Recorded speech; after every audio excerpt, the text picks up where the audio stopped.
नमस्कार, महाभारत देख रहे हैं आप। मैं हूं आपके साथ अनामिका पांडे। महाभारत में आज दिन भर की बड़ी खबरों की बात करेंगे। बात उत्तर प्रदेश की भी होगी क्योंकि महाकुंभ की तैयारियों को लेकर सियासत जारी है। तो वहीं संभल के नए नए कनेक्शन सामने आ रहे हैं।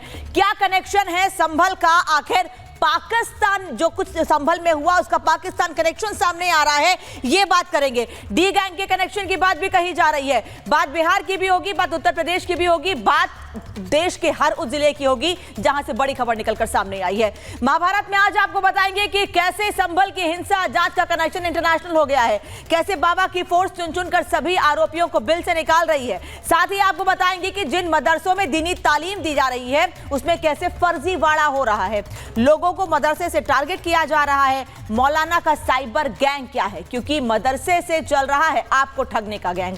साथ ही महाकुंभ की तैयारियां जोरों पर है। विपक्ष के सवालों के बीच कैसे अधिकारी दिन रात एक करके महाकुंभ को भव्य बनाने में जुटे हैं, तस्वीरें सीधे प्रयागराज से आपको दिखाएंगे।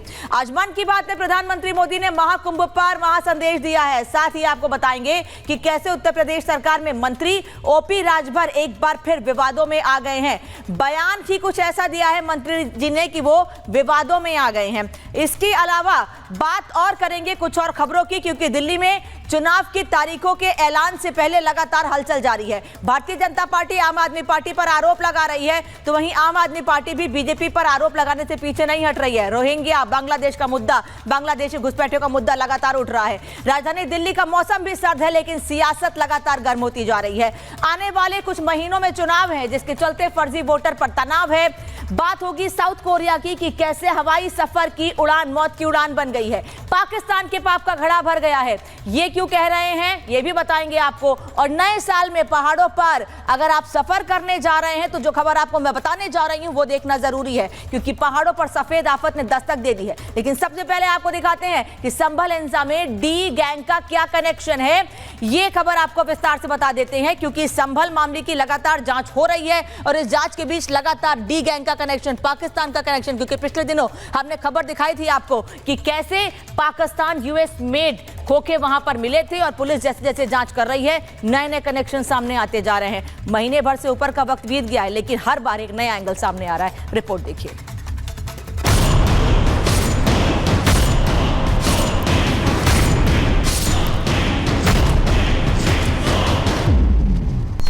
संभल हिंसा का दाऊद कनेक्शन।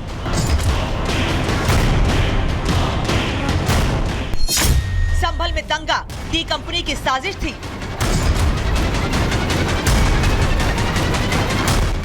पाकिस्तानी कारतूस दाऊद के गुर्गों ने पहुंचाया।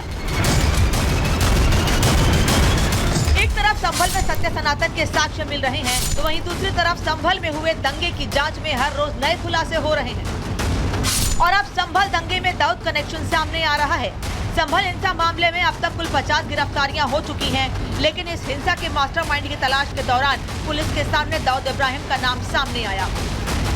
संभल दंगे में एक कारतूस मिलने के बाद अंडरवर्ल्ड डॉन दाऊद इब्राहिम का नाम आया है। दीपा सराय इलाके में जांच के दौरान नाले से पुलिस को पाकिस्तान मेड कारतूस बरामद हुआ था। इस कारतूस को फिलहाल बैलिस्टिक जांच के लिए भेजा गया है, लेकिन इसी बीच पुलिस एक नए एंगल से जांच कर रही है। पाकिस्तान मेड कारतूस की जांच के बाद अब पुलिस ऐसे लोगों की लिस्ट निकाल रही है जो 1998 के बाद से संभल से गायब हुए हैं। पुलिस को जांच में ऐसे 100 लोग मिले हैं जो संभल से भागकर पाकिस्तान गए थे। पहला शारिक साठा दाऊद गैंग के साथ काम कर रहा है। वो दुबई में रहकर हवाला के जरिए टेरर फंडिंग कर रहा है। शारिक साठा तभी भारत में लग्जरी कारें चुराने वाले गैंग का सरगना था। उस पर दिल्ली एनसीआर नॉर्थ ईस्ट में 100 से ज्यादा केस हैं। शारिक साठा आखिरी बार 2018 में दिल्ली से अरेस्ट हुआ था। 3 महीने बाद जमानत पर बाहर आया और नवंबर 2018 के बाद से लापता है। दूसरा नाम शर्जिल अख्तर का है। ये दीपा सराय में थोड़ी दूर पर नसाखा का रहने वाला है। शर्जिल 2012 से लापता है। तीसरा नाम उस्मान उर्फ असद उर्फ अदनान का है। ये दीपा सराय के अंजुमन रोड का रहने वाला है। अदनान 1999 में सनाउल के कहने पर ट्रेनिंग लेने पाकिस्तान गया था। चौथा नाम सईद अख्तर का है, जिस पर अफगानिस्तान में अलकायदा ज्वाइन करने का शक है। पांचवा नाम सनाउल हक, जो अलकायदा का चीफ रहा। और छठा नाम उस्मान उल हरकत उल मुजाहिदीन से ट्रेनिंग ली और उसका ठिकाना पाकिस्तान में बताया जा रहा है। जनपद संभल में अभी तक 24 नवंबर को जो हिंसा हुई है उसमें कुल 50 लोग गिरफ्तार कर लिए गए हैं। उनमें से एक व्यक्ति है जिसका नाम अदनान है, वो दिल्ली के बाटला हाउस से भी गिरफ्तार हुआ है। उसके अन्य साथी भी वहाँ छुपे हुए हैं, उनकी भी अभी धरपकड़ जारी है और जल्द ही अन्य लोगों को भी जो दिल्ली में भी छुपे हैं उनकी गिरफ्तारी की जाएगी। पुलिस संभल हिंसा मामले में अब तक 50 से ज्यादा आरोपियों को गिरफ्तार कर चुकी है, जबकि 350 से ज्यादा आरोपियों की तलाश जारी है, जिनके लिए छापेमारी हो रही है। Bureau report, Republic Bharat.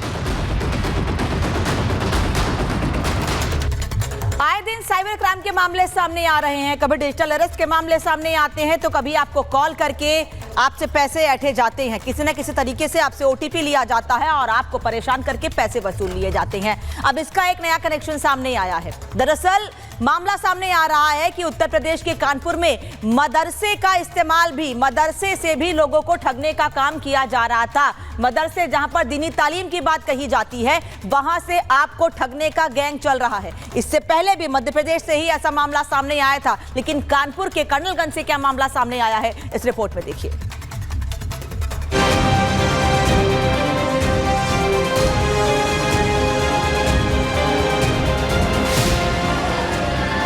वैसे तो मदरसे बच्चों को दीनी तालीम देने के लिए होते हैं, लेकिन कानपुर के कर्नलगंज थाना क्षेत्र में एक ऐसा भी मदरसा है जहां यतीम बच्चों को तालीम तो महज खाना पूर्ति के लिए दी जाती है। इस मदरसे का असली इस्तेमाल साइबर ठगी के अड्डे के रूप में होता था।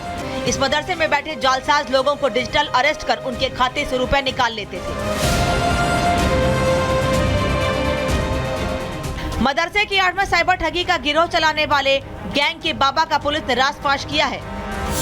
ये गिरोह लोगों को डिजिटल अरेस्ट और कई तरीके से ठगी करता है, लेकिन हैरान करने वाली बड़ी बात यह है कि इस गिरोह का संचालन कोई और नहीं बल्कि एक मदरसा चलाने वाला मौलाना कर रहा था। यही नहीं, पीड़ितों से ठगी जाने वाली रकम को आरोपी मदरसे के खाते में मंगाया करता था। पुलिस ने गिरोह का संचालन करने वाले मौलाना और उसे तकनीकी सहायता देने वाले इंजीनियर साथी को गिरफ्तार कर जेल का रास्ता दिखा दिया है, जबकि गिरोह के 2 सदस्य भागने में कामयाब हो गए। पुलिस के मुताबिक गिरोह के तार लखनऊ और दिल्ली स्थित कुछ मदरसों से जुड़ रहे हैं। थाना कर्नलगंज की पुलिस के द्वारा एक साइबर क्राइम का जो है मामला प्रकाश में आया है। इसमें एक मौलाना है जो एक यतीम खाना के पास एक मदरसा चलाते हैं और उसमें जो मदरसे का अकाउंट है उसमें जो है अपने साथियों के साथ मिल करके उसमें जो है मतलब कि एक फ्रॉड करते हैं और उसमें पैसा मतलब कि ठगी करके और उससे डिजिटल अरेस्ट करके और अकाउंट के माध्यम से, ऐप के माध्यम से उसमें पैसा आता है। डीसीपी सेंट्रल दिनेश त्रिपाठी ने बताया कि मूल रूप से बिहार के दरभंगा जनपद निवासी मौलाना मोहम्मद जावेद अख्तर कर्नलगंज के यतीम खाने में मदरसा कसीमुल उलूम फाउंडेशन चलाता है। जावेद कहने को मौलाना था, लेकिन उसकी असलियत ये है कि वो साइबर ठग है। कमीशन इनको मिलता है, अपने जो मदरसे का अकाउंट है उस अकाउंट का यूज करते हैं।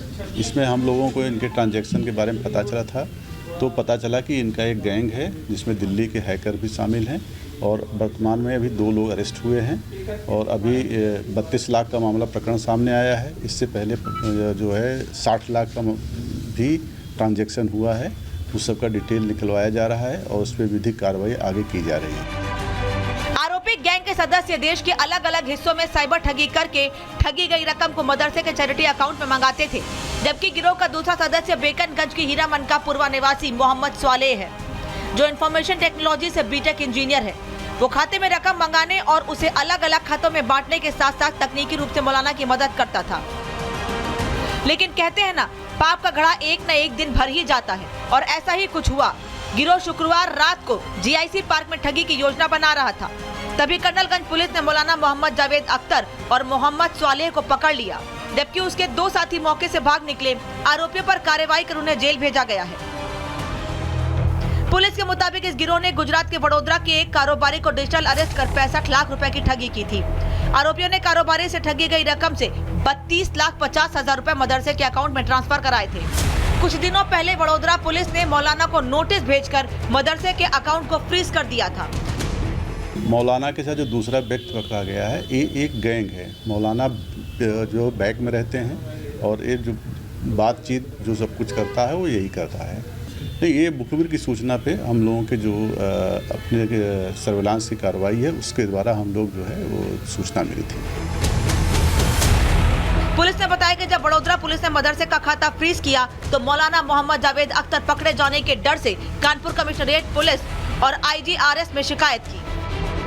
मौलाना ने दावा किया कि मदरसे में मदद के नाम पर रकम भेजी गई है, उसका साइबर ठगों से कोई लेना देना नहीं है। लेकिन वहाँ की हकीकत तो कुछ और ही थी। साइबर ठग मौलाना के मदरसे में रकम भेजते थे। मौलाना खाते में आई रकम का 20 से 30% काट कर रकम लौटाते थे। आरोपी मोहम्मद स्वाले बीटेक करने के बाद एक निजी कंपनी में इंजीनियर था। वो जल्द करोड़पति बनने के लिए साइबर ठगी के गिरोह में शामिल हो गया। Bureau report, Republic Bharat.